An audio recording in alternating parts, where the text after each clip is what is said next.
Sir வணக்கம் sir. வணக்கம் Hari. CM Vijay அவர்களுக்கு பாராட்டு விழா. இதுக்கு முன்னாடி அவர் சிஎம் ஆகிறதுக்கு முன்னாடி பார்த்தீங்கன்னாக்கா ஜனநாயகன் படம் இஷ்யூ போயிட்டு இருந்தது. அதுக்கப்புறம் சிஎம் ஆகிறதுக்கு முன்னாடி அவருக்கு இருந்த பிரச்சனைகள் இவ்வளோ இருந்துச்சு. அப்போலாம் யாரும் அவருக்கு குரல் கொடுக்கல, போல வரல. இன்றைக்கி பார்த்தீங்கன்னாக்கா அவருக்கு பாராட்டு விழா எடுக்குன்னு இருக்கிற திரைத்துறை சார்ந்த அத்தனை சங்கங்களும் போட்டி போடுறாங்க. நான் பண்ணுறேன், நீங்கள் பண்ணுறீங்க, இப்படிலாம் சேர்ந்து பண்ணலாம் அப்படின்ட்டு. இதை எப்படி சார் பார்க்குறீங்க? அதான் நீங்கள் யாரும் குரல் கொடுக்கல. இந்த சினிமாக்காரர்களுக்கு குரல் கொடுக்கல. உண்மை அதுதான். அதாவது விஜய் அரசியலுக்குள்ளே வந்தாருன்னும் போதே பல பேர் எனக்கு தெரிஞ்ச பேர் சொல்ல வேணாம், எனக்கு தெரிந்த நடிகர் நடிகையிலே கிண்டலாக நான் போய் பார்க்கும்போது கிண்டலாக சொன்னாங்க, கேலியாக சொன்னாங்க, அப்புறம் உருவ கேலியெல்லாம் கூட பண்ணாங்க. எனக்கே கூட ஒரு வருத்தமாக இருந்தது.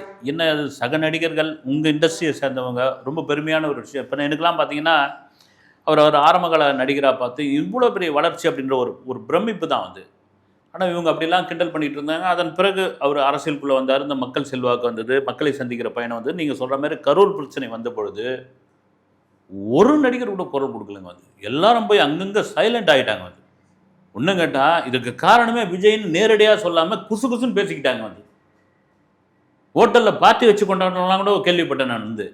அந்த அளவுக்கு விஜய் மீது வன்மத்தையும் விமர்சனத்தையும் கொண்டு தாக்குன்னு தாக்குனாங்க. அதே வேளையில் நம்ம இவங்கெல்லாம் சின்ன நடிகர்னு சொல்ல முடியாது. இப்போ தாடி பாலாஜி, அப்புறம் சௌந்தரராஜா, ஸ்ரீமன், இவங்கெல்லாம் தாவேக்கால் இது பண்ணாங்க. அப்போ நீங்கள் கேட்கலாம் ஏங்க அவங்களுக்கு என்னங்க அவங்களுக்கு என்ன பெரிய பட வாய்ப்பு இருக்குது, என்னன்னா கவர்மெண்ட்டை பகச்சிங்கன்னா அந்த சமயம் டிஎம்கே கவர்மெண்ட்டு. அதாவது என்ன முடிவு பண்ணிட்டாங்கன்னா, விஜய் வரமாட்டார், ஒரு சீட்டு கூட ஜெயிக்க மாட்டார், மறுபடியும் டிஎம்கேவில் ஏடிஎம்கே தான் வரும், ஏன் தேவையில்லாமல் விஜய்க்கு நம்ம ஆதரவு கொடுத்து அவங்களுடைய பொல்லாப்பை நம்ம ஏன் சம்பாரிச்சிக்கணும் அப்படின்னு முடிவு பண்ணாங்க. இங்கே 107 எம்எல்ஏக்களுடன் பெருவாரியான வெற்றி, 35% சிஎம்மாக உட்காந்த பிறகு வழக்கம் போல் சினிமாக்காரர்கள் தான் மாலையை தூக்கின்னு வர்றது, மரியாதை இது பண்ணுறது, புத்தகத்தை கொண்டு கொடுக்குறது, ஃபோட்டோ எடுத்துக்கிறது, இதெல்லாம் பண்ணி ஒரு படி அதிகமாக போய் வழக்கம் போல் எப்படா இதுன்னு பார்த்தேன் நான். எனக்கு தெரிஞ்சு தென்னிந்திய நடிகர் சங்கம் சார்பான நினைக்கிறேன் ஒரு பாராட்டு விழா முதல்வருக்கு, வெற்றி நாயகனுக்கு ஒரு வெற்றி விழா அப்படின்ற மாதிரி ஒரு பேர் வச்சு ஒரு பாராட்டு விழாவுக்கு அப்பாயின்மெண்ட் கேட்டிருக்காங்க. தயவு செய்து சிஎம் விஜய் அவர்களுக்கு அனுமதி கொடுத்து விடாதீர்கள். மீறி கொடுத்தாலும் அந்த பாராட்டு விழாவுக்கு ஒத்துக்காதீங்க. ஏன்னா கடந்த காலங்களில் அப்படியே ரீவைண்ட் பண்ணி பார்த்தீங்கன்னா இதை போன்ற முதல்வர்கள் பண்ண, இந்த சினிமாக்காரர்கள் பண்ண பாராட்டு விழாவில் என்னென்ன பிரச்சனைகள் ஏற்பட்டிருக்குன்னு உங்களுக்கு தெரியும். சார் அப்படியே பாராட்டு விழா நடந்தாலும் அதுக்கான பாதுகாப்புகள்லாம் கரெக்டாக இருக்குமா சார்? ஏன்னா ஒரு இடம் போனாலுமே அவ்வளோ ஒரு இதுவாக இருக்குது. சப்போஸ் இது மாதிரி வைக்கிறதுனால எந்த மாதிரியான ப்ராப்ளங்கள் சார் ஏற்படும்? இல்லை நான் பாராட்டு விழாவுக்கே ஒத்துக்காதீங்கன்னு நான் சொல்கிறேன். பாராட்டு விழா உங்களுக்கு வேணாம். ஏன்னா 52 நாள் தான் ஆறுது நீங்கள் ஆட்சிக்கு அதுக்குள்ளே உங்களுக்கு சினிமா பிரபலங்கள் சந்திக்கிறாங்க, அவங்க கூட ஃபோட்டோ எடுத்துக்கிறீங்க, அவங்க சம்மந்தப்பட்ட புகைப்படங்கள் வருது, அவங்க அதை சோஷியல் மீடியாவில் போடுறாங்க. பொதுவான கருத்தாக என்ன வருதுன்னா ஏன் சிஎம் சாருக்கு எளிய மக்களை சந்திக்க முடியாதா, மற்ற பிரச்சனைகளை கவனிக்க முடியாதா, எப்போ பார்த்தாலும் சினிமாக்காரங்களுக்கு ஃபோட்டோ எடுத்துக்கிட்டே இருக்கிறாரு, அவங்க இது பண்ணிக்கிட்டே இருக்காங்க, இவங்கெல்லாம் யார் குரல் கொடுத்தது? சாமானிய மக்கள் நாங்கள் தானே குரல் கொடுத்தோம், கட்சிக்காரர்கள் தான் குரல் கொடுத்தோம் போது அதுக்கும் ஒரு விளக்கம் சொன்னாங்க. 9:30 மணிக்கு சிஎம் வராருங்க செக்ரட்டரியேட்டுக்கு, 5:30 மணிக்கு கிளம்பி போகிறாரு, மீதி இருக்கிற டைமில் அவர் ஃபோட்டோ எடுக்கிறாருன்னு அதுவும் ஒரு கட்டத்தில் அப்படி நிறுத்திட்டாப்புல. இப்போ என்ன ஆகிப்போச்சுன்னா, வழக்கமாக மக்களுக்கு என்னென்னா, இப்போ உரிய விஜயே பார்த்தீங்கன்னா சினிமாக்காரர், கூத்தாடி, பவுடர் பூசினவர், இப்படியா சொல்லி தான் இது பண்ணாங்க. இப்போ மறுபடியும் ஒரே சிஎம்முக்கு பாராட்டு விழா. இவர் யார் தெரியுமா? என் தங்கத் தலைவன், நாளைய தீர்ப்பில் இவரை எப்படி தெரியுமா பார்த்தேன், மாண்புமிகு மாணவன் நடிக்கும் போது இவர் எப்படி தெரியுமா இருந்தாருன்னு வழக்கமாக பொய் மூட்டைகளை அவிழ்த்து விடுவார்கள் அந்த மேடையில். அது மக்களுக்கு போய் சேரும்போது எரிச்சல் அடைவாங்க. அந்த எரிச்சலுடைய வெளிப்பாடு அது அப்படியே சிஎம் விஜய் மீதும் அந்த கட்சி மீதும் திரும்பும் என்பது தான் கடந்த கால வரலாறு. உதாரணத்துக்கு சொல்லணும்னா, ஜெயலலிதா அவர்கள் சிஎம்மாக இருந்தப்போ காவிரி தந்த கலைத்தாய்க்கு பாராட்டு விழான்னு ஃபிலிம் சேம்பர்லேருந்து போய் அணுகுனாங்க. அதெல்லாம் ஒரு பாராட்டு விழானா கிளம்புண்டாங்க. ஆனால் தொடர்ச்சியாக போய் சொல்லி அவங்கள அப்போது அவங்க நிழலாக இருந்த சசிகலா அவர்களிடம் போய் சொன்ன பிறகு அவங்க ஒரு வழியாக பேசி, சினிமாக்காரங்க தான் அங்கே தானே வந்தீங்க நீங்கள், அதுவும் இங்கே காவிரி நீர் வரத்துக்கு நீங்கள் தான் காரணமாக இருந்தீங்க, அதனால் ஒரு நிகழ்ச்சிக்கு ஒத்துக்குங்க. ஏன்னா அவங்களுக்கு தெரியும் இவங்க புகழ் பாடுவாங்க, சிபாரிசுக்கு வருவாங்க, அப்புறமா பிரச்சனை பண்ணுவாங்க, அதெல்லாம் நல்லாவே தெரியும். அப்போ அவங்க என்ன சொன்னது, அத்தனை ஸ்டாரும் அந்த விழாவுக்கு வந்தாகணும், வரலன்னா அவ்வளோதான் அப்படின்போது அந்த விழா சேப்பாக்கம் ஸ்டேடியத்தில், கிரிக்கெட் ஸ்டேடியத்தில் நடந்தது. அதில் தான் ரஜினி ஜெயலலிதா அவர்களுக்கு எதிராக பேசி ஒரு பெரிய கலோபரமாகி அவரே கூட மறைந்த பாக்கியராஜ் அவர்களுடைய 50வது ஆண்டு விழா பொன் விழா வந்து நடத்தினாங்க. அதில் கூட சொல்லியிருந்தார், என்னை வந்து கல்லெல்லாம் தூக்கி கல் மண்ணெல்லாம் தூக்கி என் மேலே அடித்தாங்க, நான் ஓரமாக ஒதுங்கி வந்துட்டேன். வந்தப்போ என்னை பாக்கியராஜ் தான் பார்த்துட்டு ஒரு போலீஸ் ஜீப்பை கூப்பிட்டு சாரை கொண்டு போய் பத்திரமா சேர்த்துருங்க அப்படின்னு நான் அமுச்சு வச்ச இவர் தான் ஒரு விஷயத்த சொன்னாங்க. அதன் பிறகு அப்செட் ஆகிட்டாங்க அவங்க ஜெயலலிதா அவர்கள், இனிமேல் கூப்பிடவே கூடாதுன்னு அப்செட் ஆகிட்டாங்க. அப்புறம் வழக்கம் போல் கலைஞர் பாசத்தலைவனுக்கு ஒரு பாராட்டு விழா கலைஞருக்கு நடத்துனாங்க 2010. எல்லாருக்கும் ஞாபகம் இருக்கும். அஜித் எழுந்து நின்று ஐயா என்னை மிரட்டுறாங்க அப்படின்னு சொன்னது வந்து பெரிய பிரச்சனையாக மாறிச்சு. ஏன்னா அந்த விழாவுக்கு கலைஞர் என்ன எதிர்பார்த்தாருன்னா, இருக்கிற எல்லாரும் வரணும், அதில் ரஜினியில் ஆரம்பித்து கடைசியில் குள்ளமணி வரைக்கும் இந்த விழாவுக்கு வரணும் அப்படின்னு. அஜித் அப்போ ஒரு கோட்பாடோடு இருந்தார், எந்த ஃபங்க்ஷனுக்கு போகிறதில்ல, எந்த விழாவுக்கு போகிறது, ஆடியோ லான்ச்சுக்கு போகிறதில்ல, தன் படத்தினுடைய ப்ரொமோஷனுக்கு வரதில்ல, இப்படியா இருந்தவரை வரலன்னா உங்கள் மேலே ரெட்டு போடுவோம் தயாரிப்பாளர் சங்கத்திலேருந்து, நீங்கள் படமே நடிக்க முடியாது, இண்டஸ்ட்ரியிலே இருக்க முடியாது அப்படின்னு சொல்லி வலுக்கட்டாயமாக கூட்டின்னு வந்தவொடனே தான் அந்த அவ்வளோ சிஎம் எல்லாரும் உட்காந்து இருக்கும்போது என்னை மிரட்டுறாங்கன்னு சொன்ன ஒரு விஷயம் வந்து கலைஞருக்கு பெரிய ஈகோ ஆகிப்போச்சு. ரஜினி எழுந்து கை தட்டிட்டார். அதன் பிறகு அஜித்துக்கு பல தொல்லைகள் வந்து அவர் போய் மறைமுகமாக மிரட்டுறது, அவர் கார் ஈசிஆரில் போயிட்டு இருந்தால் முன்னே ஒரு 2 கார் போகிறது, பின்னாடி 4 கார் போகிறது, இந்த மாதிரி சம்பவங்கள்லாம் நடந்தது. இது முடிஞ்சு போய் அப்புறம் வழக்கமாக அவர் முன்னாள் முதல்வர் ஸ்டாலின் அவருக்கு பாராட்டு விழா அதெல்லாம் நடந்துக்கிட்டு இருந்தது. கலைஞர் 100ன்னு ஒரு விழா நடத்தினாங்க 2023 டிசம்பர் மாதம். அதை ஃபிக்ஸ் பண்ணாங்க. இதே போல் கிரிக்கெட் ஸ்டேடியம் பிரம்மாண்டமாக பண்ணணும்ட்டு இருக்கிற தமிழ் சினிமாவில் இருக்கிற சங்கங்கள்லாம் சேர்ந்து பண்ணாங்க. அப்போ இந்த மிர்ஜா புயல் வந்ததுனால அப்படியே தூக்கி 2024 ஜனவரிக்கு வச்சாங்க. கிண்டி ரேஸ்கோர்ஸ் மைதானத்தில் அந்த விழா நடந்தது. அந்த விழா உலகத்திலே இப்படி ஒரு சொதப்பலான சினிமா விழாவை எவ்வளோ பேர் பார்த்துருப்பாங்கன்னு தெரியல. ஒரு சினிமா பத்திரிகையாளர் நம்மளால் பார்க்கவே முடியல, அவ்வளோ கான்ட்ரவர்சி ஆயிடுச்சு. 22,500 இருக்கைகள் போடப்பட்டது. வந்தது பார்த்தீங்கன்னா 2,000 பேர் கூட வந்திருக்க மாட்டாங்க. 10 கோடி ரூபாய் கலைஞர் டிவி சார்பாக அந்த விழா குழுவினர் கொடுத்தாங்க. ஒரு டான்ஸ் ஆடுறவங்களுக்கு 1 லட்ச ரூபான்னு. அது கடைசியில் அவங்க புலம்பி தள்ளினாங்க, 10,000 ரூபா கூட என் கையில் கொடுக்கலன்னு. ரெண்டாவது பார்த்தீங்கன்னா ரஜினி, கமல், இன்னும் ஒரு 2-3 பேர் தான் வந்தாங்க. மீதி யாருமே அந்த விழாவுக்கு வரவே இல்லை. இவங்க என்ன பிளான் பண்ணாங்க, மலையாளத்துலேருந்து மம்முட்டி, மோகன்லால், தெலுங்குலேருந்து பாலகிருஷ்ணா, நாகார்ஜுனா, சிரஞ்சீவி, கர்நாடகாவிலேருந்து சிவராஜ்குமார், இன்னும் யாரோ ஒருத்தர் அப்படின்னு. ஆனால் வந்தது மட்டும் சிவராஜ்குமார் ஆன் ரோட்டில் வந்தாப்புல, ஃப்ளைட்டை பிடிச்சி கூட வரல, ஆன் ரோடு அவரே கார் ஓட்டிக்கின்னு பெங்களூர்லேருந்து வந்தாப்புல. காரணம் என்னென்னா, ராஜ்குமார் பிரச்சனையில் தன் அப்பா சந்தன வீரப்பன் வந்து ராஜ்குமாரை பிடிச்சி வச்சிருந்தப்போ அவரை மீட்டு கொண்டு வந்ததில் கலைஞருக்கு ஒரு பெரிய பங்கு உண்டு என்பதால் அவருக்கு ஒரு நன்றி கடனாக இருக்கட்டும், அவர் விழாவில் நம்ம கலந்துக்கணும் அப்படின்றதுக்காக தான் சிவராஜ்குமார் வந்தார். மற்றபடி பார்த்தீங்கன்னா லைட்டு ஒர்க் ஆகலை, ஆடியோ அவுட்டு, பல பேருக்கு வந்து அந்த இன்விடேஷனே போய் சேரல, மக்கள்கிட்ட கொடுக்கவே இல்லை, இருக்கையெல்லாம் காலி. ரஜினி பேசும்போது ஃபுல்லாக காலியாக இருந்தது.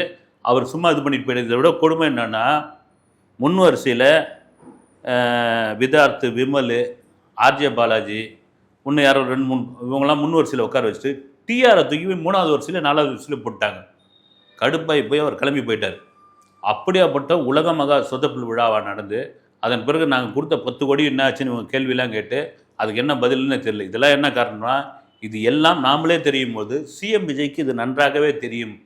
அதனால் இந்த பாராட்டு விழா, வெற்றி நாயகனுக்கு பாராட்டு விழா, வாகை சூட வந்த வல்லவனுக்கு பாராட்டு விழா, இதெல்லாம் ஒரு டைட்டில் வைப்பாங்க. அதுக்கெல்லாம் மயங்கிற ஆள் கிடையாது. இப்போ அவருடைய நோக்கம் என்னென்னா, இந்த 50 நாள், 60 நாள், 70 நாள் குறிச்சிக்கிட்டு இருக்காங்கல்ல, இவங்கெல்லாம் தாண்டி இந்த 5 வருஷத்தை கம்ப்ளீட் பண்ணுற மாதிரியான ஒரு ஆட்சியை, சிறப்பான ஆட்சியை கொடுத்தாக வேண்டும் என்ற ஒரு முனைப்பில் விஜய் இருக்கிறார். சரி, இன்னொன்று பார்த்தீங்கன்னாக்கா, சிஎம் விஜய் அவர்கள் ஆட்சி அமைச்ச உடனே கரூர் போவார்னு எதிர்பார்த்தாங்க. இப்போ அடுத்த மாதம் அவர் வந்து போகிறதா ஒரு தகவல் வந்திருக்கு. இவ்வளோ டிலே பண்ணி போகிறதுக்கான காரணம் என்ன சார்? இல்லை, ஆக்சுவலாக என்னென்னா, கரூர் சம்பவம், அந்த சம்பவத்திலே வந்து விஜய் ஓடி வந்துட்டார். அவர் மக்களை சந்திக்கலை. அவர் வந்து திருச்சி ஏர்போர்ட்லேருந்து மறைமுகமாக தலையில் வந்து கர்ச்சிப் கட்டின்னு ஓடினார். இதெல்லாம் கதை கட்டி விட்டாங்க. ஆக்சுவலாக என்ன, அவர் திரும்பி வரா மாதிரி இருந்தது. அந்த சம்பவம் நடந்து அவர் போன பிறகு கரூர்லேருந்து அந்த மெயின் ரோடுக்கு, அதாவது வந்து பைபாஸ் ரோடுக்கு போனவர் திரும்பி வர இருந்தபொழுது அங்கேருந்த காவல்துறை அதிகாரிகள் திரும்பி வராதிங்க, மறுபடியும் பிரச்சனையாகும், சட்டம் ஒழுங்கு பிரச்சனையாகும், அங்கே ஒரே கொந்தளிப்பாக இருக்குது, நீங்கள் கிளம்பி போயிடுங்க, எதுவாக இருந்தாலும் பரவாயில்லன்னு. அதில் வந்தவர் என்ன ஆகிப்போச்சு, பயங்கர அப்செட் ஆகிப்போச்சு. என்னென்னா, பொதுவாக இருக்கும், அரசியலுக்கு அப்புறம் தானே வந்திருக்காரு அவர். வந்து நம்ம இந்த கூட்டத்துக்கு வந்தவங்க, நம்மளை பார்க்க வந்தவங்க, அது என்ன பிரச்சனைன்னு தெரியல, நெரிசல் உண்டாக்கப்பட்டதா, 41 பேர் அப்படின்னா எவ்வளோ பெரிய இதுவாக இருக்கும். அந்த துக்கத்திலிருந்து அவளுக்கு மீள்றதுக்கே அவ்வளோ காலம் ஆயிடுச்சு. வந்து சிபிஐ விசாரணைக்குள்ளே இருக்குது. அதை ஒரு இதாக எடுத்துக்கின்னு நீங்கள் ஏன் வந்து கரூர் போகல, நீங்கள் ஏன் கரூர் போகல, உங்களுக்கு வந்து கல் நெஞ்சமா 41 இதுக்கு வந்து நீங்கள் தானே காரணம். சட்டசபையில் கூட அதை தான் பேசியிருந்தார் விஜய் வந்து. எங்க கரூர் சம்பவத்துக்கு என்னையும் ஏன் முடிச்சு போடுறீங்க நீங்கள் வந்து அப்படின்னு. அப்புறம் இடையில் மகாபலிபுரத்தில் அந்த பாதிக்கப்பட்ட குடும்பங்களுக்கு வந்து கூப்பிட்டு நிவாரணத் தொகையை 20 லட்ச ரூபா கொடுத்தாரு. அதுக்கும் ஒரு விமர்சனம் வந்தது. சிஎம் ஆன பிறகு அடுத்தடுத்த பணிகள் இருந்தது. இந்த கூட்டணி அமைக்கிறதுல ஒரு பெரிய இது இருந்தது. இதெல்லாம் முடிச்சுட்டு வருகிற ஜூலை 2வது வாரத்தில் அவர் கரூர் செல்ல போகிறார். வெறும் கரூர் மட்டும் போகாமல் அந்த மக்கள் மட்டும் பார்க்காமல் அதன் பிறகு தமிழகம் முழுக்க ஒரு சுற்றுப்பயணம், ஒரு நன்றி அறிவிப்பு ஒரு பயணமாக அந்த பயணம் இருக்க போவதாக ஒரு தகவல்.